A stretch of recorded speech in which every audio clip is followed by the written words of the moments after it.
A scorching heat wave continues to grip Manipur, with Noney district experiencing the hottest day of the year so far on Wednesday at a scorching 40 degrees Celsius, according to the Director of Environment and Climate Change.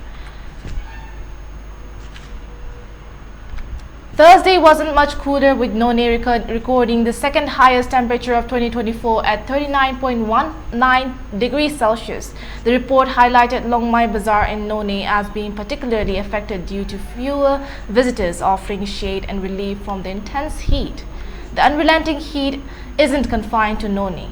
Districts like Imphal East, Kakching and Chandel have also sweltered under heat waves exceeding 34 degrees Celsius in recent days.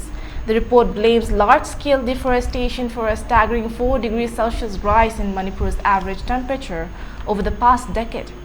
Previously, comfortable temperatures around 22 degrees Celsius were the norm. However, this has risen significantly to the current range of 33 degrees Celsius to 34 degrees Celsius over the past 20 to 30 years.